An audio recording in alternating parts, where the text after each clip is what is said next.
Bulavinaka Fiji, welcome back to Jejemon. I hope you're enjoying the show, and especially if you come from the hidden paradise of Savusavu or Vakondrove.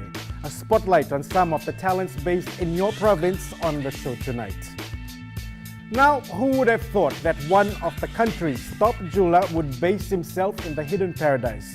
After all, he comes from the Rainbow Nation of South Africa and has been trained by African master craftsmen in the centuries-old lost wax casting process in Addis Ababa, the capital of Ethiopia. I met Marco Mostert when I was in Savusavu and chatted to him about the work he does in Fiji. Bula Fiji, welcome. I'm Marco Mostert and I'm from Totoka Jewellery based in Savusavu. So I'm Marco from South Africa, and we moved here about 5 years ago with my parents. They came here and they've gone back since then, and I met my wife here from Lambasa, and that's why we moved to Savusavu, so that she can be close to her family, and we started up our shop over here.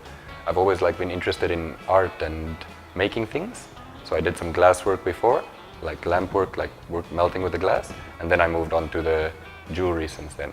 And that's what really is my interest, is to make the jewelry, and that's why we've opened up the shop here to present what we can do here.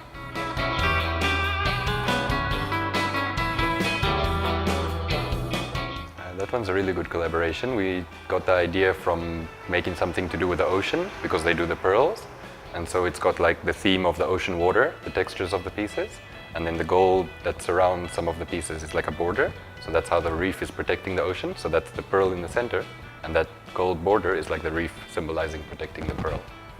So it's a whole collection based around that disc-shaped pieces, and then with the pearl centralized, we've got rings and pendants.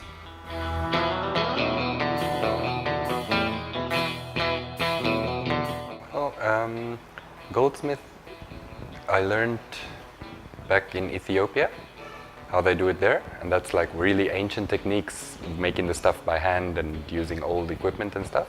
So now we've modernized, but I still have the knowledge about the old way of doing stuff, so that's really interesting.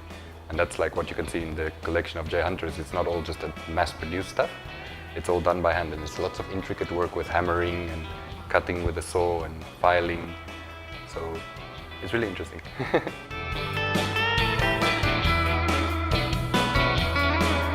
Well, what we try to do is we try to make something that's unique to Fiji, because there's a lot of jewelry shops that have just the same standards, you can find them anywhere in the world kind of designs. And since we're in Fiji, we have to do the best we can to make designs such as bourrees, the masi designs and patterns, those are really good ones, the balambala carvings, all those kind of things, and then the ocean theme with the ocean animals and the leaves, philodendron leaves. So that's kind of what we try for, with a roughish look, not a smooth and polished look, something different.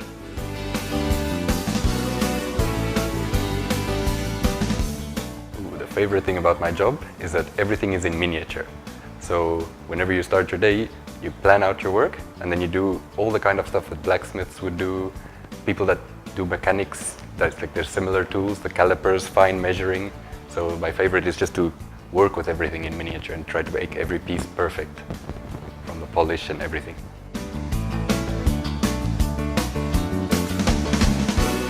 Well, we've got some of them at the Tapus on the ground floor, and then at the resorts as well, so some of the resorts in Pacific Harbor, Reki Reki and Nandi. Other than that, we've got a website as well, totokajewellery.com, and on Facebook, on our Facebook page.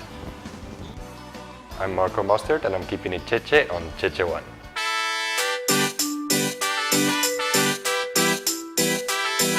Now for our weight this week, couture designer Kiwi Linda Lepo. This garment has become iconic not only in New Zealand, but has inspired the works of other designers around the world. This dress is made of coconut shells or ganimbilo. Now, how's that for a work of art? And my choice of burn this week is the dress worn by Diane Kruger at the 2017 Fashion Awards in London. The style is similar to Linda Lepo's couture piece, only less revealing, but is clear to have got its inspiration from the New Zealand designer.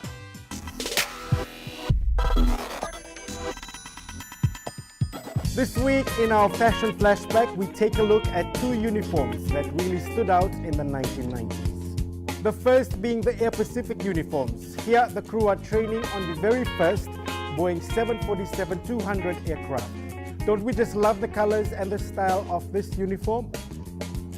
And these uniforms are of Blue Lagoon staff on board one of their cruise ships. How awesome do these men look, and especially with a teki-teki to finish the look of this uniform off. I found this image on social media, Facebook's Old Fiji page.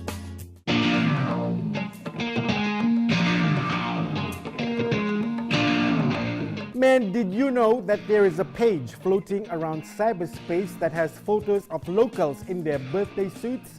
This page also happens to have the images of one of Fiji's top 7 stars.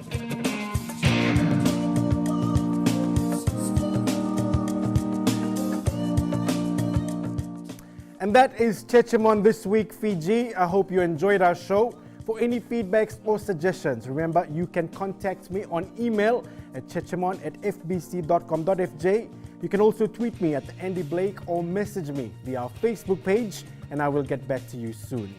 Don't forget you can watch episodes of the show that we post on our Facebook page. Remember to like the page if you haven't and share it with your friends. And if you wish to star in the show, get in touch, especially if you live outside Suva. You can appear in our new monthly postcard segments that airs monthly.